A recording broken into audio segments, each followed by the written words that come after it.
Hello বন্ধুরা, পল্লিগ্রাম TV চ্যানেলের জনপ্রিয় অভিনেতা শফিককে ঘিরে আলোচনার সমালোচনার ঝড় যেন থামছেই না। সামাজিক যোগাযোগ মাধ্যমে ঢুকলেই শফিককে নিয়ে বিভিন্ন ধরনের ভিডিও দেখা যায়। আর সম্প্রতি পল্লিগ্রাম টিভি চ্যানেলের এক সাক্ষাৎকারে বলা হয়েছে, অর্থাৎ পরিচালক রবিউল শেখ বলেছেন শফিককে নিয়ে চাঞ্চল্যকর তথ্য। তিনি জানিয়েছেন শফিকের পল্লিগ্রাম টিভি চ্যানেল থেকে বাদ পড়ার কিছু কথা। অপরদিকে সেই ভিডিওর বিরুদ্ধে গিয়ে শফিকও তার পক্ষে কথা বলেছে।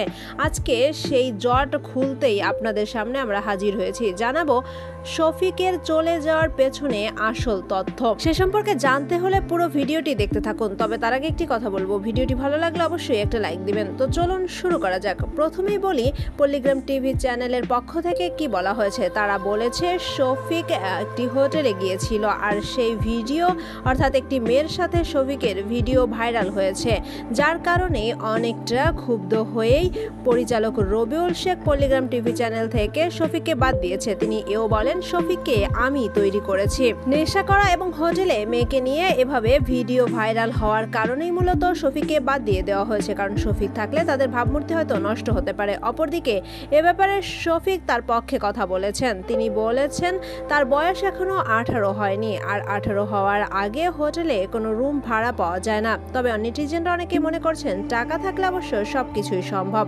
তবে নেশা করার ব্যাপার নিয়ে শফিক জোরালো কোনো প্রমাণ দিতে পারেনি যে সে নেশা করছে না। এমনকি রবিউল শেখ শফিকের বিরুদ্ধে যে দোষগুলো এনেছে সেগুলোর সঠিক প্রমাণও শফিক দিতে পারেনি। তাই নেটিজেনরা মনে করছেন রবিউল শেখ যে কথাগুলো বলছেন তার পেছনে হয়তো কোনো না কোনো সত্য অবশ্যই রয়েছে। অপরদিকে কিছু নেটিজেনরা মনে করছেন রবিউল শেখ এ সকল তথ্য আগে কেন সামনে আনেনি। এ ব্যাপারে কেউ বলছেন শফিক যেহেতু পল্লিগ্রাম টিভি চ্যানেলের কিছুটা রুলস রেগুলেশন ভঙ্গ করেছে, তাই হয়তো পল্লিগ্রাম টিভি চ্যানেল শফিকের বিরুদ্ধে এ ধরনের মন্তব্য করছে।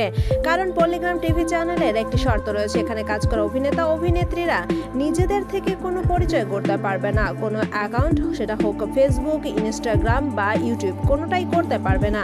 আর এক্ষেত্রে শফিক চেয়েছিল তার নিজের থেকে কিছু করার, নিজের একটি পরিচয় হোক, নিজের থেকেই ইউটিউবে ভিডিও আপলোড করা বা ইনস্টাগ্রামে ভিডিও দেওয়া। আর এ সকল কারণেই রবিউল শেখের রোষের মুখে পড়েছে শফিক। তাই নিজে থেকেই পল্লিগ্রাম টিভি চ্যানেল থেকে সরে এসেছে জনপ্রিয় এই অভিনেতা। অনেকে মনে করছেন শফিকের চলে আসার পর এই দোষ, অর্থাৎ রবিউল শেখ নিজেদের দোষগুলো ঢাকতেই শফিকের নামে এরকম বদনাম করছে। তো বন্ধুরা, শফিকের চলে যাওয়া বা সরে যাওয়ার পেছনে মূলত এ সকল কারণেই ফুটে উঠেছে। শফিকের চলে যাওয়াকে আপনারা কতটা যুক্তিসঙ্গত মনে করেন অবশ্যই আমাদের মতামত জানিয়ে দিবেন কমেন্ট বক্সে। এতক্ষণ সাথে থাকার জন্য ধন্যবাদ। ভিডিওটি ভালো লাগলে অবশ্যই আমাদের চ্যানেলটি সাবস্ক্রাইব করবেন।